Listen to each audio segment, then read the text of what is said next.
8m1 plus में 4 में हम m2 को मल्टीप्लाई करेंगे तो ये हो जाएगा 4m2 और अपॉन में हमारा m1 प्लस में m2 एज इट इज रहेगा। जो डिवाइड में हमारा m1 m2 है, अगर हम इसको इस साइड में शिफ्ट कर दें, इस साइड में ये डिवाइड है, इस तरफ जाके 7 में हो जाएगा मल्टीप्लाई। m1 7 में मल्टीप्लाई होगा तो ये हो जाएगा 7m1 प्लस में ऊपर वाली वैल्यू के डिवाइड में है, इस तरफ भेजेंगे तो 7 से मल्टीप्लाई होगा, 7 से मल्टीप्लाई होने पर होगा 7m2 इक्वल्स टू में 8m1 प्लस में 4m2 हमारा एज इट इज रहेगा। अब आगे जो हमारी m1 वाली वैल्यूज हैं उनको एक साइड में रख लेंगे, m2 वाली वैल्यूज को एक साइड में रख लेंगे। इस साइड में मैं m2 वाली वैल्यूज को लिखता हूं, सो ये है 7m2, ये एज इट इज रहेगा। इस साइड में m2 वाली वैल्यूज है 4m2 प्लस में है, इस तरफ शिफ्ट करूंगा तो आ जाएगी माइनस में 4m2 इक्वल्स टू में क्या है 8m1, यहां पर एज इट इज लिखेंगे। इसके बाद यहां पर देख सकते हो m1 वाली वैल्यूज यहां पर है 7m, इसको इस साइड में लूंगा, प्लस में है, इस साइड में आकर हो जाएगी माइनस में 7m1। आगे इसको सोल्व करेंगे तो 7m2 में से 4m2 को माइनस करेंगे, ये हो जाएगा 3m2 इक्वल्स टू में 8m1 में से 7m1 को माइनस करेंगे तो ये आ जाएगा हमारा 1m1।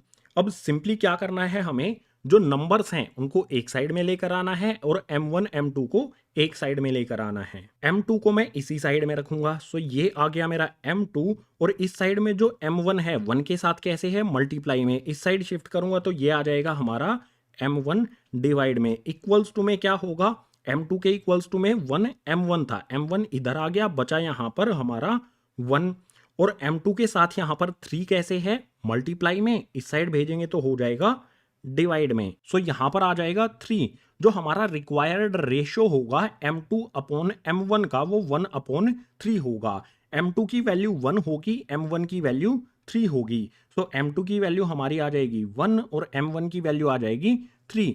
हमने बिल्कुल स्टार्टिंग में जब हमें c के कोऑर्डिनेट्स फाइंड करने थे तो इस लाइन को किस रेशो में डिवाइड किया था, 3:1 में। हमने कोऑर्डिनेट्स रेशो को हम भूल गए थे, हटा दिया था हमने कि रेशो फाइंड कैसे करना है ये बताने के लिए। तो इसके कोऑर्डिनेट्स जो भी हमने फाइंड किए थे उनको पुट करके जब हमने सोल्व किया तो हमने ये भी वेरीफाई कर लिया कि जो रेशो है वो 3:1 ही था m1 और m2 का। सो इस तरह की सिचुएशंस को सोल्व करने के लिए हम यूज करेंगे सेक्शन फॉर्मूले का। जब हमें कोई भी एक ए पॉइंट और एक बी पॉइंट दिया गया हो और कोई third point in A B की लाइन को इंटरसेक्ट करता है किसी भी रेशो में, इस पॉइंट के कोऑर्डिनेट फाइंड करने के लिए, या फिर इस पॉइंट के कोऑर्डिनेट हमें दिए गए हैं और रेशो हमें फाइंड करना है, तो भी हम सेक्शन फॉर्मूले का ही यूज करेंगे। एग्जाम्पल्स भी यहां पर हमने ले लिए हैं तो सेक्शन फॉर्मूला हो जाता है कंप्लीट। सेक्शन फॉर्मूले के बाद इस चैप्टर का लास्ट कॉन्सेप्ट है जिसके लिए मूव करते हैं नेक्स्ट पेज पर। चैप्टर में लास्ट कॉन्सेप्ट आता है एरिया ऑफ ट्राइंगल। मान लो हमारा एक ट्राइंगल है ABC, ये हमारा ट्राइंगल है और इस ट्राइंगल के जो भी वर्टिसेस A, B और C है इसके कोऑर्डिनेट्स हमें दिए गए हैं और हमसे बोला जाए कि इस ट्राइंगल का एरिया फाइंड करो। तो एरिया ऑफ ट्राइंगल वाले फॉर्मूले का यूज करके ट्राइंगल का एरिया फाइंड किया जा सकता है। फॉर्मूला क्या होगा हमारा, 1/2 bracket x2 bracket y2 minus y3 bracket close plus में x2 bracket y3 minus y1 bracket close plus में x3 bracket y1 minus y2 bracket close.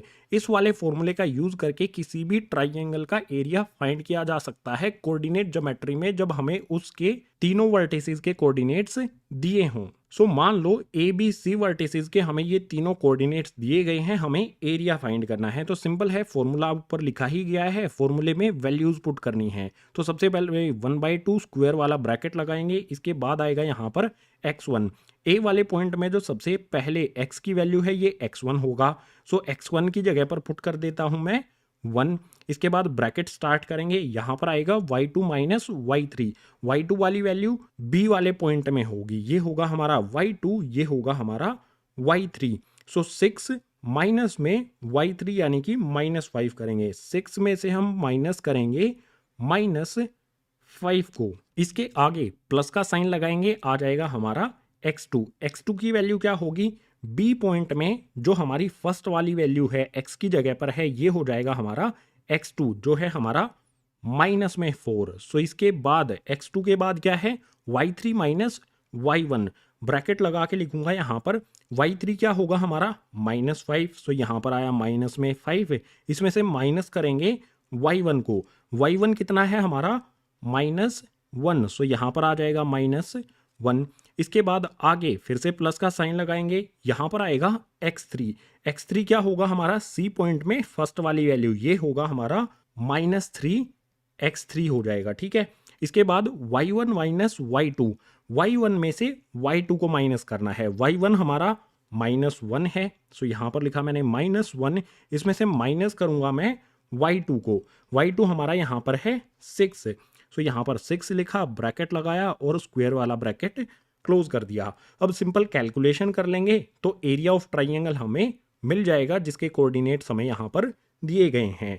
सो सबसे पहले इक्वल्स का साइन और 1/2 एज इट इज, स्क्वायर वाला ब्रैकेट आ जाएगा। 1 यहाँ पर एज इट इज लिखेंगे, 6 में से माइनस करना है हमें -5 को। सो माइनस माइनस ये हो जाएगा प्लस, माइनस माइनस प्लस हो गया तो 6 और 5 हो जाएंगे ऐड। 6 और 5 को ऐड करेंगे तो ये हो जाएगा 11। सो यहाँ पर आ गया हमारा 11, प्लस में माइनस वाला 4 हमारा एज इट इज आएगा, ये -4 आ गया। इसके बाद क्या है, -5 माइनस माइनस 1, माइनस माइनस ये हो जाएगा प्लस, 1 प्लस का हो गया 5 माइनस का हो गया, -5 + 1। अगर इसको सोल्व करेंगे एक साइड में करके देख सकते हो, -5 + 1 तो ये हो जाएगा गाइज माइनस में 4। सिंपल है, -5 माइनस माइनस हो गया +1, -5 + 1 इक्वल हो जाएगा -4 के। सो यहाँ पर आ जाएगा माइनस में 4, इसके बाद प्लस का साइन लगाएंगे, यहाँ पर माइनस का 3 एज इट इज लिख दिया जाएगा।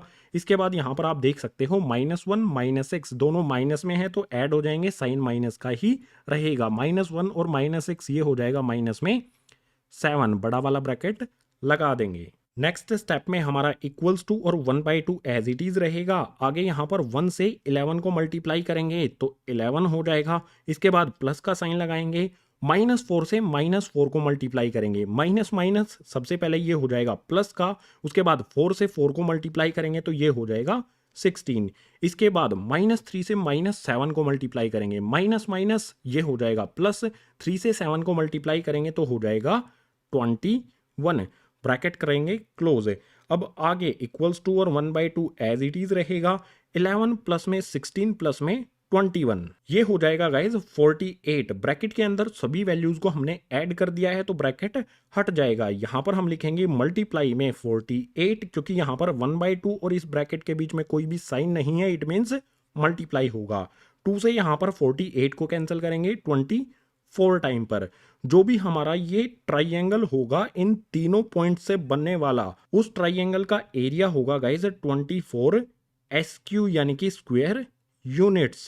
सो कोऑर्डिनेट ज्योमेट्री में हमारा कोई भी ट्राइंगल है, उस ट्राइंगल के तीनों वर्टिसेस के कोऑर्डिनेट्स हमें दिए गए हैं तो उसके एरिया को हम निकाल सकते हैं इस एरिया ऑफ ट्राइंगल फॉर्मूले का यूज करके। सो जो भी यहाँ पर हमें ए, बी और सी के कोऑर्डिनेट्स दिए गए थे ट्राइंगल के लिए, उनको सोल्व करने पर उस ट्राइंगल का एरिया आ गया 24 स्क्वायर यूनिट्स। यहाँ पर आपको इसके अलावा 2 पॉइंट्स का ध्यान रखना है। सबसे पहला पॉइंट होगा कि कभी भी एरिया माइनस में नहीं आएगा। मान लो हमने ये सारी कैलकुलेशन सही की, बिल्कुल सारी चीजें हमने सही की और हमारा आंसर माइनस में 24 आ गया, ठीक है। यहाँ पर पॉजिटिव आया है लेकिन मान लो कि माइनस में 24 आ गया, तो कभी भी एरिया माइनस में नहीं होता है। इस साइन को हम अपने आप से हटा देंगे, कट कर देंगे और हमारा जो एरिया है वो 24 स्क्वायर यूनिट्स हो जाएगा। इसके लिए आप एनसीईआरटी का एग्जाम्पल नंबर 12 देख सकते हो, बुक में दिया गया है। कभी भी एरिया नेगेटिव में नहीं होगा। अगर हमारा आंसर सही कैलकुलेशन करने के बाद माइनस में आए तो हम उसे अपने आप पॉजिटिव में चेंज कर देंगे। इस पॉइंट के बाद मान लो हमें जो भी कोऑर्डिनेट्स दिए गए हैं, इनको सोल्व करने के बाद जो हमारा एरिया आएगा ट्राइंगल का वो 0 आए, तो इसका मतलब ये होगा जो भी ट्राइंगल के तीनों कोऑर्डिनेट्स हैं ये कोलिनियर हैं, यानी कि एक सीधी लाइन में है, ट्राइंगल बनेगा ही नहीं। ट्राइंगल के जो भी कोऑर्डिनेट्स हमें दिए गए हैं उनको फॉर्मूले में पुट करके सोल्व करते हैं और हमारा एरिया ऑफ ट्राइंगल 0 आए, तो इसका सीधा सा मतलब होगा कि तीनों पॉइंट्स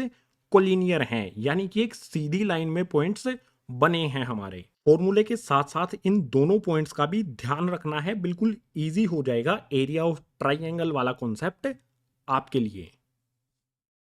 सो इसी एरिया ऑफ ट्राइंगल के साथ चैप्टर नंबर 7 कोऑर्डिनेट ज्योमेट्री का इंट्रोडक्शन पार्ट हो जाता है कंप्लीट। उम्मीद करूंगा सभी कॉन्सेप्ट आपको समझ आए होंगे। अगर समझ आए हैं तो वीडियो को लाइक करो, अपने क्लासमेट्स के साथ शेयर करो, और जितने भी नए स्टूडेंट आए हैं चैनल को सब्सक्राइब कर लो। इसके अलावा चैप्टर नंबर 7 के जो भी ये अदर पार्ट्स हैं